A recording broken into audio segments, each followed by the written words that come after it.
میرے سامنے ہی آ کے اعتراف کرتے ہیں. تو آن حضرت صلی اللہ علیہ وسلم نے فرمایا ہے کہ جو نماز کو چھوڑتا ہے وہ کفر اور شرک کے قریب ہو جاتا ہے. ہمیں جائزہ لینا چاہیے کہ کیا ہم نمازیں چھوڑ کر اللہ تعالیٰ کے اور رسول صلی اللہ علیہ وسلم کے اس انذار کی لپیٹ میں تو نہیں آ رہے. بس بہت خوف کا مقام ہے. حضرت صلی اللہ علیہ وسلم نے فرمایا کہ قیامت کے دن سب سے پہلے جس چیز کا بندوں سے حساب لیا جائے گا وہ نماز ہے.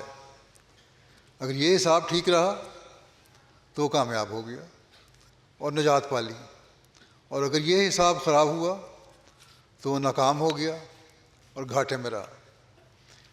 حضرت مسیح موعود علیہ الصلوۃ والسلام نے ہم سے کیا امیدیں رکھی ہیں اور آپ ہم سے کیا چاہتے ہیں. اس حوالے سے آپ فرماتے ہیں اے وہ تمام لوگوں جو اپنے تئیں میری جماعت میں شمار کرتے ہو، آسمان پر تم اس وقت میری جماعت شمار کیے جاؤ گے جب سچ مچ تقویٰ کی راہوں پر قدم مارو گے. سو اپنی 5 وقتہ نمازوں کو ایسے خوف اور حضور سے ادا کرو کہ گویا تم خدا تعالیٰ کو دیکھتے ہو، اور اپنے روزوں کو خدا کے لیے صدق کے ساتھ پورے کرو. ہر ایک جو زکوٰۃ کے لائق ہے وہ زکوٰۃ دے، اور جس پر حج فرض ہو چکا ہے اور کوئی معنی نہیں وہ حج کرے. نیکی کو سنوار کر ادا کرو اور بدی کو بیزار ہو کر ترک کرو. یقیناً یاد رکھو کہ کوئی عمل خدا تک نہیں پہنچ سکتا جو تقویٰ سے خالی ہو. ہر ایک نیکی کی جڑ تقویٰ ہے. جس عمل میں یہ جڑ ضائع نہیں ہوگی وہ عمل بھی ضائع نہیں ہوگا. بس اس طرف ہمیں خاص طور پر توجہ دینی چاہیے. نماز کے بارے میں تلقین کرتے ہوئے آپ نے ہمیں خاص طور پر فرمایا کہ نماز کیا چیز ہے. وہ دعا ہے جو تسبیح اور تحمید اور تقدیس اور استغفار اور درود کے ساتھ تضرع سے مانگی جاتی ہے. سو جب تم نماز پڑھو تو بے خبر لوگوں کی طرح اپنی دعاؤں میں صرف عربی الفاظ سے کے پابند نہ رہو، کیونکہ ان کی نماز اور ان کا استغفار سب رسمیں ہیں جن کے ساتھ کوئی حقیقت نہیں. لیکن تم جب نماز پڑھو تو بجز قرآن کے جو خدا کا کلام ہے، اور یہ پڑھنا چاہیے ضرور، دعائیں پڑھو، اور بجز بعض ادعیہ معصورہ کے جو رسول اللہ صلی اللہ علیہ وسلم کا کلام ہے، آن صلی اللہ علیہ وسلم نے دعائیں سکھائی ہیں، وہ بھی پڑھو. باقی اپنی تمام عام دعاؤں میں اپنی زبان میں الفاظ متضرعانہ ادا کر لیا کرو کہ تمہارے دلوں پر اس عجز و نیاز کا کچھ اثر ہو. یہ عاجزی پیدا ہوگی، رکت پیدا ہوگی، تبھی دعاؤں کا مزہ بھی آئے گا اور تبھی دعا بھی قبول ہو سکتی ہے. After concluding his address, Hazrat Khalifatul Masih led the attendees in silent prayer. السلام علیکم ورحمۃ اللہ. Those were highlights from just some of beloved Hazur's activities last week. We now end with our final segment, the Friday Sermon Summary. In today's Friday sermon, Hazur, may Allah be his helper, spoke regarding incidents after the Battle of Hunain. Hazur, may Allah be his helper, narrated a moving incident of the Holy Prophet sallallahu alaihi wasallam being reunited with his foster sister. اس جنگ کے قیدیوں میں ایک خاتون شیمہ بھی تھی.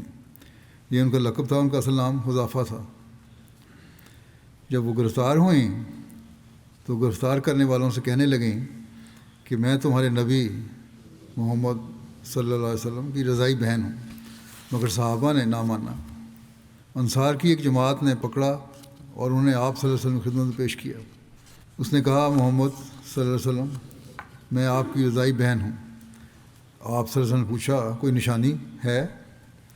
انہوں نے دانتوں کا نشان دکھایا اور کہا کہ آپ نے مجھے اس وقت کاٹا تھا، دندی کاٹ لی تھی اس وقت بچپن میں، جب میں آپ کو اپنی گود میں اٹھائے ہوئے تھی. بعد میں واقعہ آپ کو بھی یاد آیا ہوگا.